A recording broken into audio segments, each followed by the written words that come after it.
NBC News. This is Today. We're back on this Thursday, which Olivia Munn took literally with today's moms and how technology is affecting your kids. Without question, the Internet's made life easier for many families, but it has also changed the dynamic of relationships and how kids communicate. Yeah, Today contributor Michelle Borba is an educational psychologist, and Linda Fears is the editor-in-chief of Family Circle magazine. Hey, ladies. Well, they are a lot of fun. Anyway, we like you both. Yeah, we in like spite of all that. Now, your first stat was kind of interesting. Okay, it seemed low to me. 11% of parents with kids under 18 worry the internet is reducing the amount of FaceTime the kids have with their friends. You would think that the number would be way higher than 11% to me. I think what's happened, though, is we put all of our emphasis and our concerns on the cyberbullying and the predators, and all of a sudden we're beginning to see it's not just out there, it's also in here that our kids are being affected.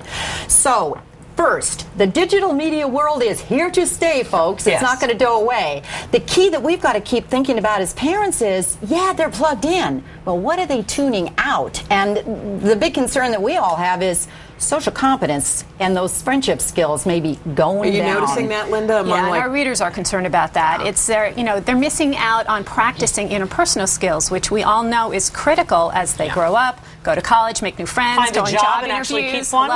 Right. So all the time they spend either texting or IMing is time they're not spending speaking to somebody, looking somebody in the eye, reading facial expressions. If it's the whole generation that's doing it, then it's an even playing field, isn't it, as they go forward in life? I mean, if everybody's doing it, at that, I'm playing devil's advocate. You know, I feel well, yeah, but we look at relationships 101. We look at health and happiness, and we also look at another little thing that's impacting. It's not just their friendship-making skills. We're looking at it's also dinging our time with our kids, because if the average kid is plugged in 7.5 hours a day, that's unbelievable. When I read that, I couldn't believe it. That's like a full-time job. It is a full-time job. It means that the other time they're sleeping and going to school, so where's our time? Isn't that also, though, they're doing homework? I mean, I look at my daughter every night. I can tell when she's listening to music and bopping out. And I can tell when she's on, talking to her friends. And I can tell she's on her computer because she's working on her But homework. They're still facing a screen. And the only way you learn that friendship-making skill is facing, look me in the color of my eye and let's talk. And they're beautiful. Thank you very much. But you understand that, I mean, Facebook is like a 24/7 party for them. It's where all their friends are. It's kind of irresistible. So, parents have to step in at some point. That's a good point. But what do parents do? Kids like Facebook. They do their homework on the computer. They're IMing or BBMing or SMS or whatever. Right. And they're tweeting, which only uses a few syllables. I mean, 140 characters. So that's I would think, damaging their let's look at obviously there's some pluses. I mean, these kids are, first of all, nobody in the world is going to be multitasking better than they are. We know that there's some benefits, that it could actually be triggering some little neurons. They are faced with enormous amount of wonderful information. And lousy and bad stuff. That could be unfiltered.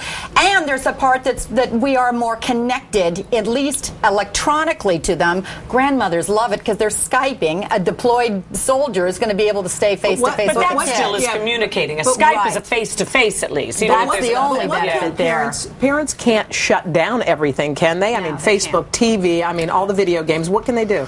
Well, first of all, they can lead by example. So, when you come home, put your phone away, turn the vibrator off. Sometimes I turn the what off? The vibrate. The vibrate, Kathy. Careful. She just say what I thought she said. Sometimes I did, leave it on the table, and they can say, Mom, somebody, is texting you. And I said, it's okay. I don't have to look at it right now. I'll look at it later. So you have to lead by example, and you have to cut down the screen time, I love the lead by example point, because very often what we do is we point to our kids as the problem, but we just did a little interaction with 3 to 5 year olds asking, what are you most concerned about when mommy's on the BlackBerry? Right. I'm so annoyed. Exactly. It's a really good point. When my kids were growing up, I think one of the best things, a friend told me to do this, is say, here's our rule in our house. If it's sunny, you're outside. Yeah. And you are outside getting fresh air, and the only excuse to be indoors is if you have school to do, schoolwork, or it's a lousy day, and then we find movies or something. And I think that's another great point, is that we've got to start this thing called Earlier 101. You don't put the rules at age 13. See, kids they're on the computer when they're like 3 years old. Let's start monitoring. Let's start by assessing how much time are our kids really online, and not go thinking it's their kids. It's also you've got to do basic things like sit down to dinner together and just a lot of face-to-face. Which always comes down to parenting, and not just parenting because you